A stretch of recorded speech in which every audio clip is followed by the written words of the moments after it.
Devine mon secret et je te donne mes 7 entreprises. Le milliardaire éclata de rire, mais Jésus lui donna une leçon.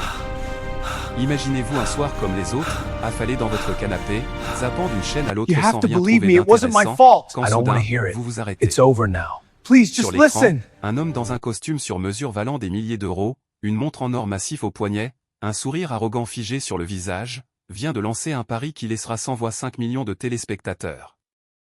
Si quelqu'un devine mon secret, dit-il avec une suffisance palpable, je lui donnerai mes 7 entreprises. 6 milliards 800 millions d'euros. Tout mon empire. Les caméras captent sa confiance absolue, inébranlable. Personne ne peut connaître son secret. C'est impossible. Il est enfoui depuis 25 ans dans les recoins les plus sombres de son cœur. Mais c'est alors qu'un homme vêtu de blanc se lève dans le public. Son costume est simple, bon marché, manifestement acheté dans un dépôt-vente. Il s'avance vers la scène avec un calme qui désarme. Ses yeux brillent d'une connaissance qui ne semble pas de ce monde. Et lorsqu'il ouvre la bouche pour parler, le studio tout entier plonge dans un silence de cathédrale. Car ce qu'il s'apprête à révéler n'est pas seulement le secret d'un milliardaire corrompu. C'est une leçon qui changera la vie de tous ceux qui regardent. C'est une histoire que vous devez écouter jusqu'au bout. Car si vous avez déjà eu le sentiment que les puissants gagnent toujours, que l'injustice n'est jamais punie, que Dieu ne voit pas la souffrance des humbles, ce que vous allez voir vous prouvera que rien, absolument rien, ne reste caché aux yeux de Dieu. Les lumières du studio de l'émission, le pouvoir de réussir, scintillaient avec cette intensité crue et artificielle que seule la télévision sait créer. C'était l'émission la plus regardée du jeudi soir en France, diffusée en direct depuis un grand studio à Lyon vers 53 pays francophones. Le concept était simple mais terriblement addictif, des entrepreneurs à succès venaient raconter leur ascension fulgurante, étaler leur réussite, vendre l'illusion que n'importe qui pouvait atteindre ses rêves à force de travail. Mais ce soir-là était exceptionnel.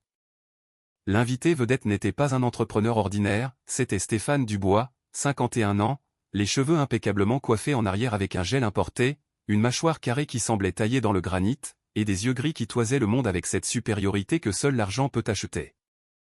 Stéphane n'était pas simplement riche, il était d'une richesse obscène, propriétaire de 7 entreprises dans 7 secteurs différents, la technologie, l'immobilier, l'industrie pharmaceutique, les médias, les transports, l'agroalimentaire et l'énergie. Son empire personnel était évalué à 6,8 milliards d'euros. L'animateur, Nicolas Leroy, un homme de 45 ans au sourire de vendeur de voitures d'occasion, se pencha en avant sur son fauteuil en cuir italien. Stéphane, dit-il de cette voix mielleuse qu'il réservait à ses invités milliardaires, nos téléspectateurs veulent connaître le secret. Nous voulons tous savoir comment un seul homme peut bâtir cet empire différent en à peine 25 ans. Quelle est votre formule magique ? Les caméras firent un zoom serré sur le visage de Stéphane. 5 millions de personnes à travers la France et le monde francophone attendaient sa réponse. Des mères célibataires dans leurs studios exigus, des pères de famille au chômage dans des salons où les meubles avaient été achetés à crédit. Des jeunes rêveurs qui croyaient qu'un jour, eux aussi, seraient interviewés dans cette émission. Tous cherchaient la réponse, le secret, la clé qui ouvrirait les portes de l'abondance. Stéphane sourit. Ce n'était pas un sourire chaleureux, c'était le genre de sourire qu'un requin offre à un petit poisson avant de le dévorer. Nicolas, sa voix profonde emplit le studio, j'ai un secret que personne ne connaît. Absolument personne. C'est ce qui me différencie des entrepreneurs ordinaires, de ceux qui réussissent à monter une ou deux entreprises, mais qui ne peuvent jamais construire un véritable empire. Il se renversa dans son fauteuil, croisa les jambes avec cette élégance étudiée de celui qui a donné des centaines d'interviews. Ce secret est si bien gardé que même ma femme ne le connaît pas. Ni mes 3 enfants, ni mes associés les plus proches, ni les PDG de mes 7 entreprises. C'est mon avantage sur tous les autres. C'est ce qui me rend intouchable. Nicolas Leroy rit, pensant que cela faisait partie du spectacle. Si secret que ça ? Vous ne nous donnerez même pas un indice ? Mieux que ça, lança Stéphane, et ses yeux brillèrent de cette arrogance que seuls les très riches ou les très stupides possèdent. Je vais faire quelque chose que je n'ai jamais fait. Un pari public. Si quelqu'un, n'importe qui dans ce studio, n'importe qui nous regarde de chez soi, arrive à deviner mon secret, le vrai secret de mon succès, je lui donnerai mes 7 entreprises. Intégralement. Les 6,8 milliards d'euros. Tout. Un murmure parcourut le public du studio. Les réseaux sociaux explosèrent. Le hashtag secret du bois devint tendance en quelques secondes. Nicolas, sentant qu'il tenait de l'or en barre, insista. « Vous êtes sérieux, Stéphane? Vous parieriez tout votre empire? » « Je le parie, » déclara Stéphane en frappant la coudoir de son fauteuil de la paume de sa main. « Parce que je sais que c'est impossible. J'ai gardé ce secret pendant 25 ans. Il est caché là où personne ne regarde, dans un endroit si sombre, si profond, qu'aucun être humain ne pourrait le trouver. » Il marqua une pause dramatique, savourant l'attention de millions de personnes. « Mais je vais vous dire une chose, ce n'est pas mon intelligence, ni mes relations, ni mon éducation, ni ma famille riche, car je ne viens pas d'une famille riche. Le secret, c'est quelque chose que j'ai fait. Une seule chose que j'ai faite il y a 25 ans et qui a absolument tout changé. C'est à ce moment précis que cela se produisit. » Au 5e rang du public, parmi des dames venues dans l'espoir d'apparaître à la caméra et des jeunes qui rêvaient de selfies avec le milliardaire, un homme se leva. Il ne se leva pas de manière théâtrale, il ne cria pas. Il se mit simplement debout avec une quiétude qui attira immédiatement l'attention des caméras. Il portait un costume blanc. Ce n'était pas un costume de créateur. N'importe qui avec un œil exercé pouvait voir qu'il avait été acheté dans un dépôt-vente, peut-être pour 50 €. Le tissu était simple, sans éclat, sans texture coûteuse, mais il y avait quelque chose dans la façon dont il lui allait, dans la façon dont il bougeait avec lui, qui le rendait plus élégant que le costume à 5000 € de Stéphane. L'homme était de corpulence moyenne, de taille moyenne, avec des traits européens qui auraient pu appartenir à n'importe quel pays. Son âge était impossible à déterminer. Il aurait pu avoir 30 ou 50 ans. Ses yeux, cependant, n'étaient pas ordinaires. Ils étaient profonds, de la couleur du café fraîchement moulu, et brillaient d'une connaissance qui donnait à quiconque les croisait le sentiment d'être vu jusqu'au fond de son âme. « Je peux deviner votre secret, » dit-il. Sa voix n'était pas forte, mais elle atteignit chaque recoin du studio comme s'il avait parlé directement à l'oreille de chaque personne présente. Le public rit. Certains applaudirent, pensant que c'était un comédien engagé pour créer du drame. Stéphane se tourna sur son fauteuil, plissant les yeux. « Qui êtes-vous » L'inconnu s'avança dans l'allée centrale. Les agents de sécurité du studio se tendirent, mais Nicolas leur fit signe de le laisser passer.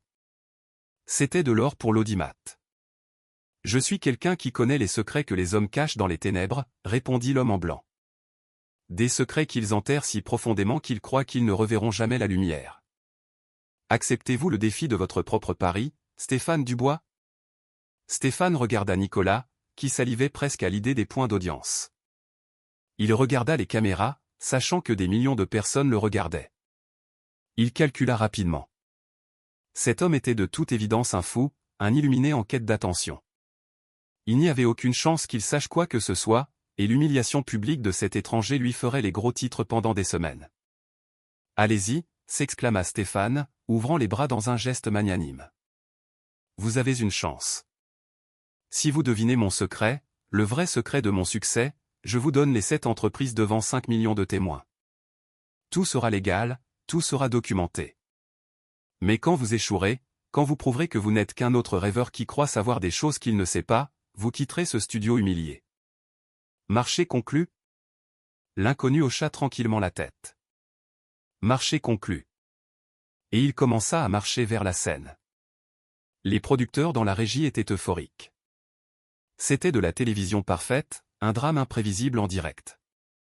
Nicolas fit signe d'apporter une autre chaise sur scène. L'homme en blanc monta les 3 marches qui séparaient le public de la zone d'interview et s'assit en face de Stéphane avec un calme presque surnaturel. « Avant de commencer, » dit Nicolas, profitant du moment, « j'ai besoin de votre nom pour nos archives légales. Si par un miracle vous devinez le secret, nous devons savoir à qui transférer 6,8 milliards d'euros. » L'homme en blanc le regarda avec une expression qui aurait pu être de la compassion ou de la pitié. « Mon nom n'a pas d'importance. Ce qui importe, ce sont les noms des personnes que Stéphane a détruites pour construire son empire. Ce sont ces noms qui devraient figurer dans les archives légales. » Le studio devint silencieux. Stéphane rit, mais c'était un rire nerveux. Quel mélodrame. Vous voyez, Nicolas ? Un faux avec des délires de justicier. Ce sera divertissant. Êtes-vous prêt? Demanda l'étranger, et quelque chose dans son ton fit chuter la température du studio de plusieurs degrés. Stéphane se cala dans son fauteuil, croisa les bras sur sa poitrine. Allez-y, consultant mystère. Devinez mon secret. L'homme en blanc le regarda droit dans les yeux, et quand il parla, ce fut avec une certitude qui glaça le sang de toutes les personnes présentes. Votre secret n'est pas une stratégie commerciale, ni des relations puissantes, ni une intelligence supérieure. Votre secret, Stéphane Dubois, est un crime que vous avez commis il y a 25 ans et pour lequel vous n'avez jamais payé. Un crime si sombre, si vil, que vous avez bâti un empire entier sur la tombe d'un homme innocent. Le sourire de Stéphane se figea sur son visage comme du givre sur une fenêtre en hiver. Un crime? Répéta-t-il, sa voix tentant de sonner moqueuse, mais sortant avec un tremblement à peine perceptible. Quel crime? L'homme en blanc se pencha en avant. Les caméras capturèrent chaque micro-expression de son visage. Le 17 mars 2000, commença-t-il avec la précision de quelqu'un qui lit un dossier judiciaire, vous et votre associé d'origine, Léo Bernard, avez créé ensemble la première entreprise, Bernard Dubois Tech Solutions. Léo a apporté le code logiciel révolutionnaire, un algorithme de compression de données qui allait changer l'industrie technologique. Vous avez apporté 50 000 € de capital initial que vous aviez économisé en travaillant comme vendeur d'assurance pendant 8 ans. Stéphane cligna des yeux. La couleur commença à quitter son visage. Ça, ce n'est pas un secret. C'est l'histoire publique de mon entreprise. C'est sur Wikipédia, pour l'amour du ciel. L'histoire publique, poursuivit l'étranger sans se laisser démonter, dit que Léo a volontairement vendu sa part en 2001 pour 500 000 € et a ensuite disparu. Il a déménagé dans un autre pays, personne ne sait où. Fin de l'histoire. C'est exact. C'est exact, affirma Stéphane, retrouvant un peu de contenance. Léo a pris son argent et est parti. Une décision personnelle. J'ai continué avec l'entreprise. Mais la vérité, dit l'homme en blanc, et sa voix devint tranchante comme un scalpel, est très différente. Il se leva, marcha en demi-cercle autour de la chaise de Stéphane comme un procureur tournant autour d'un accusé. La vérité, c'est que le 3 octobre 2000, alors que Léo était en voyage pour rendre visite à sa mère malade dans un village en Provence, vous avez falsifié les statuts de la société. Vous avez changé la répartition des actions de 50/50e à 90/10e. Quand Léo est revenu 5 jours plus tard et a découvert la fraude, vous l'avez confronté. C'est ridicule. Explosa Stéphane. Mais sa voix sonnait creux. L'étranger continua, implacable. Vous lui avez dit, si tu portes plainte, je détruis ta réputation. J'ai des contacts dans les médias. Je ferai croire que c'est toi qui as essayé de me voler. Je te ferai passer pour un voleur, un escroc. Personne ne te croira, car j'ai de l'argent pour des avocats et toi non. Accepte les 500 000 € que je t'offre et pars, ou reste sans rien avec ton nom détruit. L'animateur, Nicolas, intervint, son instinct journalistique se réveillant. Stéphane, est-ce que c'est vrai? C'est un mensonge total. Cria Stéphane en se levant. Léo a vendu volontairement. J'ai les documents signés. Oh, vous avez les documents, acquiesça l'homme en blanc. Des documents que Léo a signés sous la contrainte. Signés parce que sa mère, Monique Bernard, était en train de mourir d'un cancer du pancréas en phase 4. Le traitement expérimental qui pouvait lui donner 6 mois de vie supplémentaire coûtait 400 000 €. Vous le saviez, Stéphane. Vous avez rendu visite à Léo la veille de la signature. Vous avez vu sa mère sur ce lit d'hôpital, le corps consumé par le cancer, suppliant pour avoir plus de temps, et vous avez utilisé ce désespoir pour voler l'entreprise de Léo. Le studio était dans un silence absolu. 5 millions de personnes retenaient leur souffle. Stéphane se laissa retomber sur sa chaise, la sueur commençant à perler sur son front malgré la climatisation du studio. Léo a pris les 500 000 €, continua l'étranger, sa voix maintenant teintée d'une profonde tristesse. Il a payé le traitement de sa mère. Elle a vécu 4 mois de plus. Elle est morte le 2 février 2001, et Léo s'est retrouvé avec 100 000 € en banque. Aucune entreprise, aucun avenir, et la certitude d'avoir été volé par l'homme en qui il avait le plus confiance. Mais voici votre vrai secret, Stéphane. Celui que vous gardez depuis 25 ans, celui qui vous réveille à 3 heures du matin, même si vous le niez de toutes vos forces. L'homme en blanc marqua une pause. Dans la régie, les producteurs étaient immobiles. Personne n'osait lancer la publicité. C'était de la télévision qui entrerait dans l'histoire. Léo Bernard n'a pas disparu volontairement, il n'a pas déménagé dans un autre pays. Le 15 novembre 2001, 8 mois après la mort de sa mère, Léo est tombé dans une dépression si profonde qu'il ne pouvait plus se lever de son lit. Il avait cherché du travail pendant des mois, mais le secteur de la tech en France était petit et vous, Stéphane, aviez utilisé vos contacts pour vous assurer que personne ne l'embauche. Un partenaire problématique, leur disiez-vous. Des conflits d'ego. Vous avez détruit sa réputation, comme vous l'aviez menacé. Ce jour-là, le 15 novembre, Léo a écrit une lettre de 3 pages. Il l'a laissée sur sa table de chevet. Puis il a attaché une corde au ventilateur de plafond de son studio dans un quartier populaire de banlieue parisienne. Il est monté sur une chaise et s'est pendu. Le cri étranglé du public fut comme un coup de poing. Stéphane était livide, tremblant. C'est un mensonge. Léo s'est suicidé à cause d'une dépression clinique. Pas à cause de moi. Et l'homme en blanc le regarda avec un mélange de compassion et de jugement. Alors, vous admettez qu'il s'est suicidé? Intéressant. Parce que l'histoire officielle que vous racontez depuis 25 ans est que Léo a simplement disparu et que personne ne sait où il est. Vous venez de confirmer devant 5 millions de témoins que vous étiez au courant de sa mort et que vous l'avez caché. Stéphane ouvrit la bouche, la referma, la rouvrit comme un poisson hors de l'eau. J'ai appris. Après. Mais ça n'avait rien à voir avec. Voulez-vous savoir ce que disait la lettre de suicide? L'interrompit l'étranger.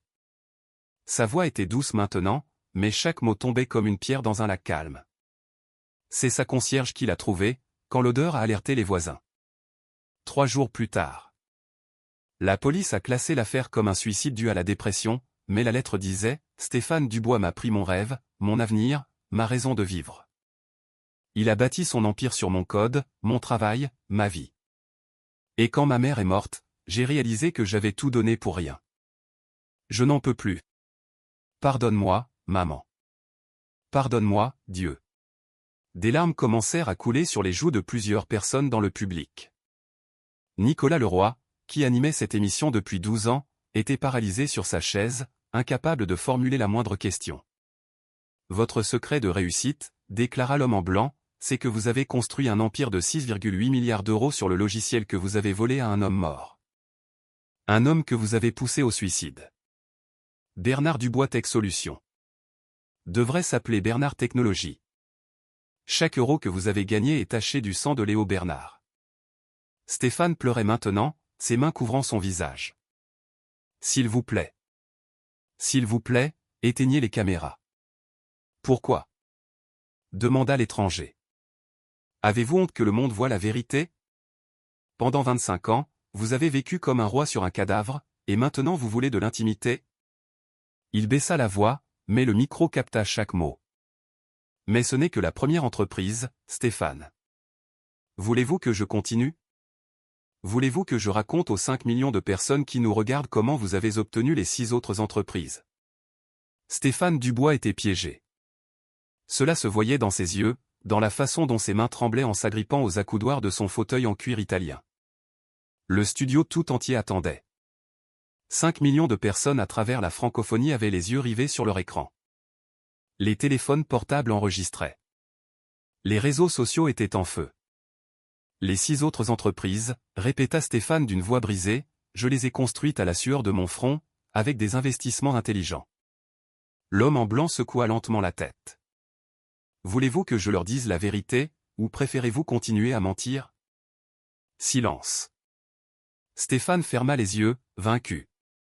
Entreprise numéro 2, commença l'étranger, et sa voix prit le ton d'un juge lisant une sentence.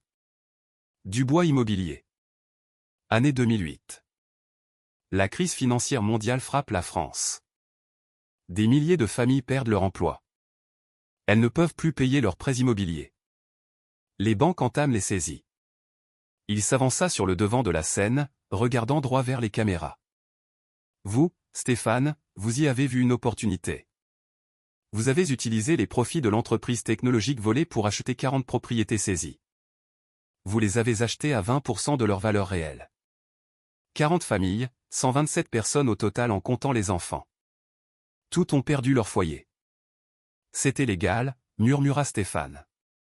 Les ventes aux enchères sur saisie sont légales. Légal, répéta l'étranger avec amertume. Oui, légal. Comme il est légal de faire payer un loyer 3 cents% plus cher à ces mêmes familles quand elles n'ont nulle part où aller. Combien de ces 40 propriétés louez-vous encore aux familles qui les ont perdues, Stéphane? 15? 20? 18, chuchota Stéphane, et il sembla surpris d'avoir répondu. 18 familles qui ont perdu leur maison à cause de la crise et qui vous paient maintenant un loyer triple parce que vous savez qu'elles n'ont pas le choix. Et parmi ces 127 personnes que vous avez expulsées, 3 pères de famille se sont suicidés à cause de la honte. Philippe Martin, 42 ans, s'est jeté d'un pont du périphérique. Lucas Girard, 38 ans, a avalé de la morora dans sa voiture. Patrick Petit, 45 ans, s'est tiré une balle dans la tête dans une rue animée de la ville avec un revolver calibre 22 qu'il avait acheté pour protéger sa famille. Chaque nom tombait comme un coup de marteau. Entreprise numéro 3, poursuivit-il, implacable. Pharma Dubois. Année 2012. Vous avez acheté les brevets de 3 médicaments génériques essentiels. Vous avez dit que c'était pour améliorer la distribution, mais ce que vous avez vraiment fait, c'est augmenter les prix de 8 cents%. Le médicament pour le diabète, la metformine générique, coûtait 5 € par mois avant que vous ne l'achetiez. Vous l'avez fait passer à 40 €. Savez-vous combien de diabétiques en France gagnent moins que le SMIC, Stéphane? Avez-vous une idée du choix que vous leur avez donné, acheter leurs médicaments ou nourrir leurs enfants? 83 patients sont morts parce qu'ils ne pouvaient plus payer l'insuline et la metformine. 83. Vous avez leur nom dans un dossier que votre service juridique garde secret. Marie Durand, 64 ans, grand-mère de 5 petits-enfants, a cessé de prendre ses médicaments pour que ses petits-enfants puissent manger. Elle est tombée dans un coma diabétique et est morte à l'hôpital public. Jean Dupont, 58 ans, ouvrier du bâtiment, a essayé de rationner ses pilules en prenant une tous les 2 jours. Son cœur n'a pas tenu. Il est tombé raide mort sur le chantier. Stéphane avait le visage entre les mains, gémissant, mais l'homme en blanc ne s'arrêta pas. Entreprise numéro 4. Média Dubois. Année 2015. Vous avez racheté 12 journaux locaux dans différentes villes de France pour, disiez-vous, préserver le journalisme de proximité. Mensonge. Vous l'avez fait pour contrôler l'information, pour détruire vos concurrents avec des articles diffamatoires. Stéphane Moreau avait une chaîne de supermarchés familiale. Il vous faisait concurrence. Vous avez publié 17 articles en 6 mois l'accusant de vendre des produits périmés, de fraude fiscale. Tout était faux. Il a perdu son entreprise. 3 générations de travail familial réduites à néant. Il s'est pendu 6 mois plus tard dans l'ancien commerce familial. Valérie Leclerc était votre concurrente dans l'immobilier. Vous avez publié qu'elle était impliquée dans du blanchiment d'argent. L'enquête a prouvé son innocence, mais elle avait déjà perdu tous ses clients. Elle a développé une schizophrénie paranoïde à cause du stress. Elle est internée dans un hôpital psychiatrique dans une petite ville de Normandie depuis 7 ans. Les caméras montraient le visage ravagé de Stéphane. Entreprise numéro 5. Trans Dubois. Année 2016.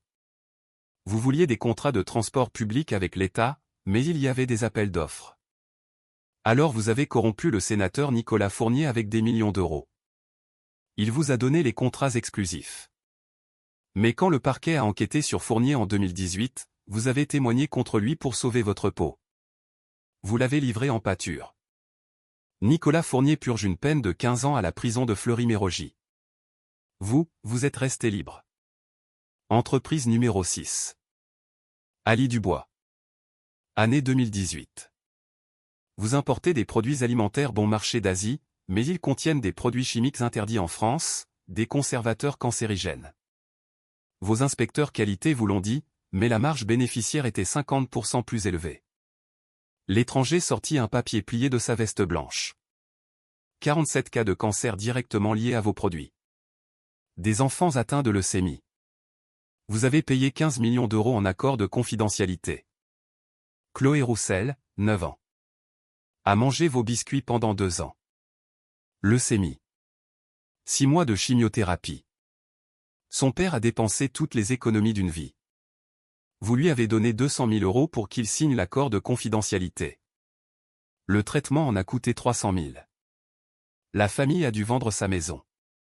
Et entreprise numéro 7. Ener Dubois. Année 2020. Votre usine de traitement pétrolier dans une zone industrielle près de Bordeaux. Des déchets toxiques qui devaient être traités correctement, mais cela coûte cher. Alors, pendant 18 mois, vous avez déversé les déchets directement dans la Loire, la nuit, quand personne ne regardait. Vous avez tué l'écosystème sur 20 km de fleuve. 6 communautés villageoises du sud-ouest de la France qui dépendaient de ce fleuve pour leur eau, leur pêche, leur subsistance, ont tout perdu. Vous avez corrompu les inspecteurs de l'environnement. L'affaire a été classée. L'homme en blanc regarda Stéphane droit dans les yeux. Cette entreprise. 6,8 milliards d'euros bâtis sur la fraude, le vol, l'extorsion, la corruption, la pollution et la mort. Voulez-vous toujours savoir comment je le sais, Stéphane? Vous demandez-vous encore qui je suis? Stéphane Dubois était complètement anéanti. Ses mains tremblaient de façon incontrôlable. Le maquillage appliqué avant l'émission coulait sur son visage, mêlé de sueur et de larmes. Comment? Murmura-t-il d'une voix brisée. Comment savez-vous tout cela? L'homme en blanc se leva, marcha jusqu'au bord de la scène, face aux caméras. Quand il parla, ce fut avec une autorité qui fit vibrer l'air lui-même. Parce que chaque personne que vous avez détruite m'a appelé. Il leva la main droite. Sous les lumières du studio, tout le monde put voir quelque chose qui était passé inaperçu. Au centre de sa paume, il y avait une cicatrice. Pas une cicatrice normale. Elle était parfaitement ronde, de la taille d'un ancien clou de charpentier. Léo Bernard m'a appelé 10 minutes avant de se pendre. Il s'est agenouillé dans son studio vide, la corde déjà attachée, et il a prié, « Dieu, pourquoi as-tu permis ça? Où est ta justice? » J'ai entendu chaque mot. J'ai compté chaque larme. Il leva l'autre main, la même cicatrice ronde. Le public commença à comprendre. Certains se levèrent, d'autres tombèrent à genoux. Les 3 pères qui se sont suicidés. Philippe Martin m'a appelé depuis le pont. Lucas Girard m'a appelé depuis sa voiture. Patrick Petit m'a appelé, le revolver à la main. Prends soin de ma famille. Les 83 diabétiques. Marie Durand m'a appelé de son lit. Mon Dieu, mes petits-enfants ont faim. Jean Dupont m'a appelé quand son cœur a lâché. Seigneur, reçois mon esprit. Stéphane Moreau m'a appelé la nuit avant de se pendre. Valérie Leclerc m'appelle chaque nuit de l'hôpital psychiatrique, mais elle ne se souvient plus de mon nom. Les 47 victimes du cancer. Chloé Roussel, cette petite fille de 9 ans, m'a appelé pendant sa chimiothérapie. Jésus, pourquoi j'ai si mal? Les 6 communautés villageoises. Le doyen du village m'a appelé en voyant son fleuve mort. Père Céleste, nous avons pris soin de cette terre pendant des siècles, et en 18 mois, ils l'ont détruite pour de l'argent. L'homme en blanc tendit les 2 mains vers Stéphane. Les cicatrices brillaient sous les lumières. Je suis celui qui entend chaque prière des opprimés. Je suis celui qui compte chaque larme des veuves et des orphelins. Je suis celui qui a dit il y a 2000 ans, il est plus facile pour un chameau de passer par le trou d'une aiguille que pour un riche d'entrer dans le royaume de Dieu. Et vous, Stéphane Dubois, vous êtes l'exemple parfait de la raison pour laquelle j'ai dit cela. Le studio tout entier était à genoux maintenant. L'animateur, Nicolas Leroy, pleurait ouvertement. Les cadreurs tremblaient en tenant leur matériel. Stéphane tomba de sa chaise, rampant vers l'homme en blanc. Non. Ça ne peut pas être. C'est impossible. Impossible? Demanda Jésus avec un mélange de tristesse et de fermeté. Il est impossible que Dieu marche parmi vous? Qu'il voit ce que vous faites en secret? Que le jour du jugement arrive. Il s'agenouilla devant Stéphane, le regardant dans les yeux. Voulez-vous connaître votre vrai secret? Celui que même vous, vous n'osez pas admettre? Ce n'est pas l'argent que vous aimez. C'est la souffrance que vous causez. Chaque fois qu'un concurrent tombe, vous souriez. Chaque fois qu'une famille perd sa maison, vous vous sentez puissant. Vous êtes accro à la destruction, au pouvoir de ruiner des vies. Stéphane sanglotait, secouant la tête, mais ses yeux le trahissaient car il savait que c'était la vérité. Jésus se releva. Sa silhouette semblait grandir, emplir tout le studio d'une présence à la fois terrifiante et pleine d'amour. Pendant 25 ans, vous avez commis vos crimes en secret. Mais aujourd'hui, devant 5 millions de témoins, la vérité éclate. Car le mal prospère dans les ténèbres, mais je suis la lumière du monde. Stéphane, dit Jésus, sa voix contenant à la fois le jugement et la miséricorde. Vous avez dit que si quelqu'un devinait votre secret, vous lui donneriez vos 7 entreprises. Je n'en ai pas deviné un, j'ai révélé 7 secrets. Un pour chaque entreprise souillée de sang innocent. Il se tourna vers les caméras. Que tous ceux qui regardent soient témoins. Stéphane Dubois a fait une promesse publique. Il a parié son empire et il a perdu.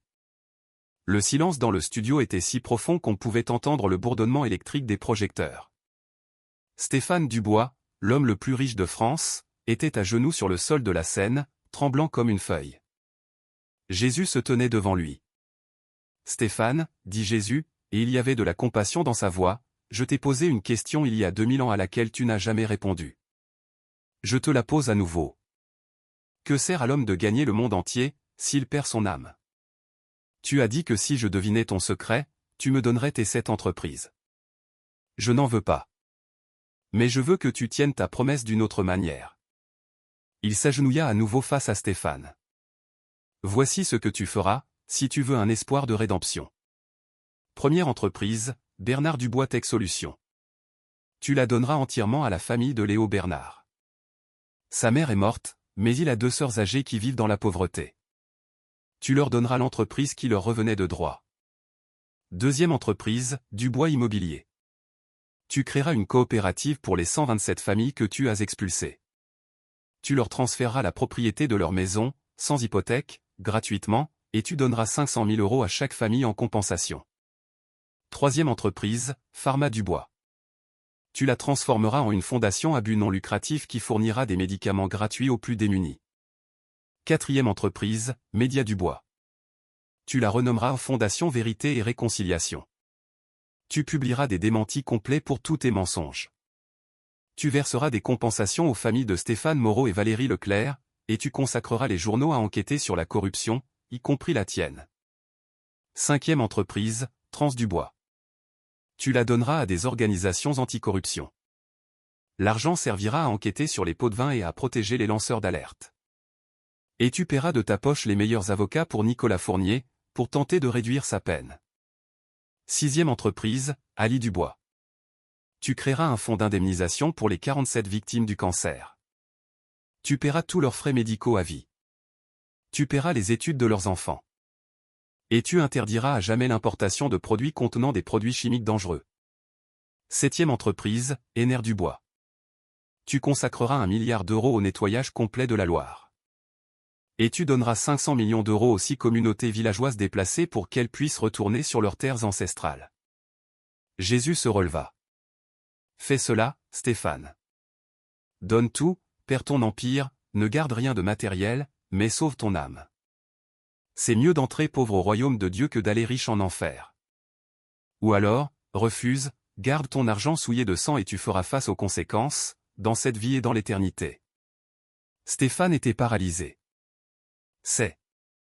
C'est toute ma vie, balbutia-t-il. De quoi vivrais-je? Que serais-je sans mes entreprises? Jésus le regarda avec une infinie tristesse. Tu seras un homme libre. Libre de la culpabilité qui te réveille la nuit. Libre de la peur d'être découvert. Pauvre en argent, mais riche en paix. Tu as 30 secondes pour décider. Choisis ton empire temporel ou ton âme éternelle. L'horloge du studio commença son décompte. Tic. Tac. Chaque seconde était une éternité. Stéphane regardait ses mains. Il pensait à son manoir, ses voitures de luxe, son pouvoir. 10 secondes. Seigneur, murmura-t-il, n'y a-t-il pas d'autre moyen? Non, répondit Jésus fermement. Tu ne peux servir Dieu et l'argent. 5 secondes. 4. 3. 2. Je ne peux pas, chuchota Stéphane. Des larmes coulaient sur son visage, mais sa voix était ferme. Je suis désolé. Je sais que je devrais. Mais je ne peux pas. Je ne peux pas tout donner. Jésus ferma les yeux. Une seule larme roula sur sa joue. Alors, le secret que j'ai deviné reste exposé pour toujours. Tout ce que j'ai dit ici a été enregistré. Les autorités ont maintenant des motifs raisonnables d'enquêter. Ton empire s'effondrera de toute façon, mais sans rédemption, sans pardon, sans paix. Il se tourna vers les caméras. Que tous soient témoins. Stéphane Dubois a choisi l'argent plutôt que son âme. Il commença à marcher vers le bord de la Seine. Souviens-toi de mon nom, Stéphane, car la prochaine fois que nous nous rencontrerons, il n'y aura ni caméra, ni public. Seulement toi, moi, et la vérité entière de ta vie. Il atteignit le bord de la Seine. Le réalisateur, en régie, hurla de lancer la publicité. Les lumières clignotèrent, et quand elles se rallumèrent, l'homme en blanc avait disparu. Simplement disparu. Stéphane Dubois resta agenouillé sur la scène, sanglotant, tandis que les agents de sécurité s'approchaient. Dehors, 3 véhicules du parquet attendaient déjà. 72 heures plus tard, la vidéo était devenue virale dans le monde entier. Le parquet de Lyon ouvrit des enquêtes simultanées sur les 7 entreprises de Stéphane Dubois. Et c'est là que les miracles commencèrent. Des documents que Stéphane avait personnellement détruits réapparurent sur les bureaux des enquêteurs. Des emails effacés furent récupérés. Des témoins, qui avaient eu peur pendant des années, trouvèrent soudain le courage de parler. 6 mois plus tard, Stéphane Dubois fut condamné à 40 ans de prison ferme. Les 7 entreprises furent saisies par l'État et mises en vente aux enchères publiques. Mais là, l'histoire prit un tournant inattendu. Les sœurs de Léo Bernard, représentées par un avocat mystérieux en costume blanc qui travaillait pro bono, remportèrent l'enchère pour l'entreprise technologique.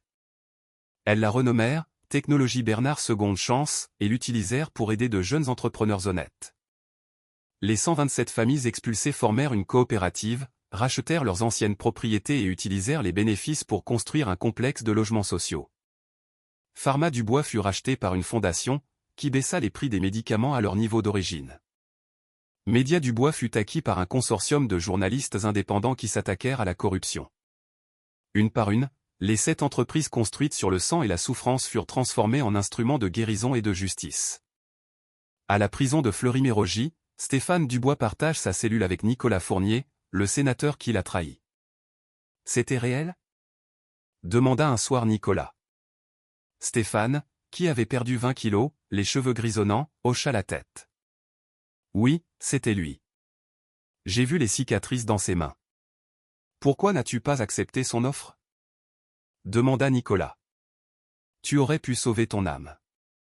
Stéphane resta longtemps silencieux. Finalement, il chuchota, parce que j'aimais mon argent plus que je ne craignais l'enfer. Et maintenant, j'ai 40 ans pour regretter cette décision. Dans un petit studio de banlieue parisienne, le même où Léo Bernard s'était pendu, vit maintenant une jeune femme. Elle s'appelle Manon Lefebvre. Elle est ingénieure en informatique. Quand elle était enfant, son père, Lucas Girard, s'est suicidé après avoir tout perdu dans la crise de 2008. Elle a vu l'émission, et quelque chose a changé en elle. Elle a racheté le studio de Léo, l'a rénové, et sur le mur principal, elle a peint les mots de Jésus « On peut cacher des secrets aux hommes, mais rien ne reste caché à Dieu ». La leçon demeure. Les puissants peuvent sembler invincibles, les corrompus impunis, mais il y en a un qui tient les comptes. Et quand son jour viendra, et il vient toujours, il n'y aura pas assez d'argent dans le monde pour acheter le pardon. Stéphane Dubois a parié son empire et l'a perdu. Mais le vrai pari, c'était son âme. Et celle-là, il l'avait perdue bien avant d'entrer dans ce studio de télévision.